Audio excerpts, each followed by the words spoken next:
বিসমিল্লাহির রহমানির রহিম। প্রিয় ইলেকট্রনিক ও প্রিন্ট মিডিয়ার সাংবাদিক ভাই ও বোনেরা, আসসালামু আলাইকুম। গত 8ই ডিসেম্বর সোমবার রাজধানীর মোহাম্মদপুরের শাহজাহান রোডের একটি বাসায় গৃহকর্মী কর্তৃক লাইলা আফরোজ, যার বয়স 48, তার মেয়ে নাফিসা 15 নৃশংসভাবে খুন হন। নির্মম ও বীভৎস এই ঘটনা সারা দেশে ব্যাপক চাঞ্চল্যের সৃষ্টি করে। প্রাথমিকভাবে জানা যায়, ঘটনার দিন সকাল 7টা 51 হতে উক্ত বাসায় গৃহকর্মী আয়েশা প্রবেশ করেন এবং 9টা 35 সময় সে বাসা ত্যাগ করে। ধারণা করা হয় এই সময়ের মধ্যে উক্ত নৃশংস ঘটনা সংঘটিত হয়েছে।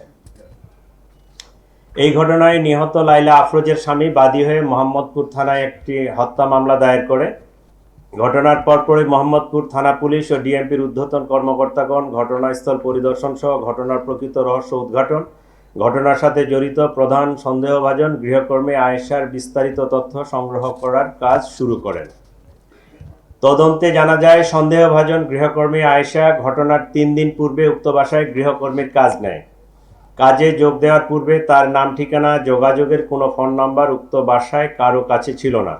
সন্দেহভাজন আয়েশাকে শনাক্ত করার জন্য পুলিশ উক্ত ভবনের আশেপাশের সিসিটিভি ফুটেজ সংগ্রহ বিশ্লেষণ করে, কিন্তু কাজে আসা যাওয়ার সময় সে মুখ ঢেকে রাখত এবং তার চেহারা শনাক্ত করা সম্ভব ছিল না। এমনকি তার বাসার ঠিকানাও কেউ জানত না। এক পর্যায়ে আয়েশা সম্পর্কে কোনো তথ্য না পেয়ে মোহাম্মদপুর থানায় গত 1 বছরে গৃহকর্মী কর্তৃক চুরির ঘটনাসমূহ পর্যালোচনা করা হয় এবং তার গলায় যে পোড়া দাগ এবং জেনেভা ক্যাম্প এলাকায় থাকে আয়েশা নামের এক গৃহকর্মীর খোঁজ পাওয়া যায়। সে গত জুলাই মাসে মোহাম্মদপুর থানার হুমায়ুন রোডের এক বাসায় চুরির ঘটনায় জড়িত ছিল। সংশ্লিষ্টদের সাথে কথা বলে প্রাপ্ত তথ্য যাচাই বাছাই করে আয়েশার সাথে যোগাযোগের একটি মোবাইল নম্বর পাওয়া যায়। সেটি 2025-এর জুলাই মাসের ঘটনা। উক্ত নম্বরে যোগাযোগ করলে জানা যায়, তার মোবাইল নম্বরটি কখন কে ব্যবহার করেছেন তিনি সঠিক মনে করতে পারছেন না। তবে কিছুদিন পূর্বে তার ফোনের ডিসপ্লে নষ্ট থাকায় রাব্বি নামের তার এক ছোট ভাইকে ঠিক করার জন্য দেয়। এ সময় সিমটি রাব্বির ফোনে ব্যবহার করা হয়ে থাকতে পারে। এভাবে রাব্বিকে শনাক্ত করা হয়। তিনি জানান, রাব্বির স্ত্রীর নাম আয়েশা, সে মানুষের বাসায় গৃহকর্মীর কাজ করে। আরও জানা যায়, তারা জেনেভা ক্যাম্পে ভাড়া বাসায় থাকে। এভাবে ঘটনার 24 ঘন্টার মধ্যে হত্যাকারী আয়েশার পরিচয় নিশ্চিত হওয়া যায়।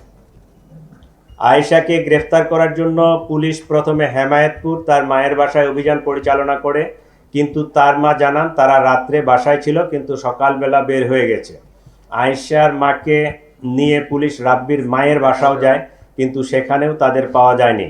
তারা পুলিশকে জানায় আয়েশা ও রাব্বি বরিশালে গিয়ে থাকতে পারে। এক পর্যায়ে তাদের নিকট প্রাপ্ত তথ্য প্রযুক্তির সহায়তায় পটুয়াখালীর দুমকি থানাধীন প্রত্যন্ত নলুয়া এলাকায় অভিযান পরিচালনা করে পুলিশ, কিন্তু সেখানেও তাদের পাওয়া যায়নি।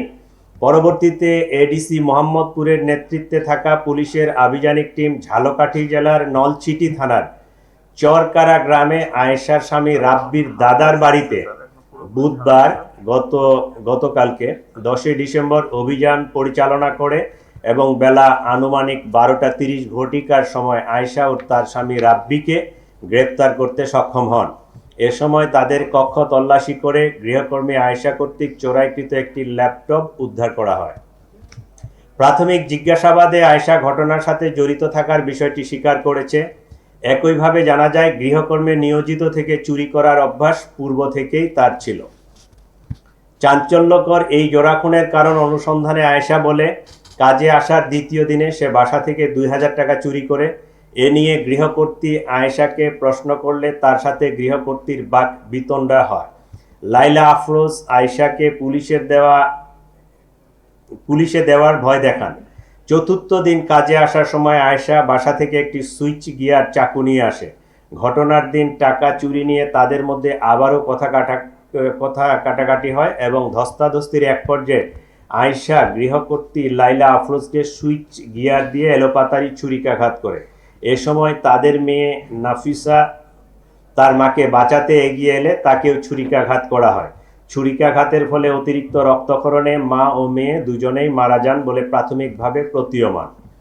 ঘটনার সময় আয়শা নিজেও আহত হয় এবং রক্তমাখা কাপড় চোপড় পাল্টিয়ে মেয়ে নাফিসার স্কুল ড্রেস পরে বাসা থেকে বের হয়ে যায়। যাওয়ার সময় ব্যাকপ্যাকে একটি ল্যাপটপ, মোবাইল ফোন আরও কিছু জিনিসপত্র নিয়ে যায়। বাসা থেকে বের হয়েছে সোহরাওয়ার্দী মেডিকেলের ভিতরে গিয়ে পুনরায় কাপড় পাল্টিয়ে তার নিজের কাপড় পরিধান করে সে সাভারের উদ্দেশ্যে রওনা হয়। পরবর্তীতে সে চুরি করা ফোন ও রক্তাক্ত কাপড় চোপড় সিঙ্গাইর ব্রিজ হতে নদীতে ফেলে দেয়।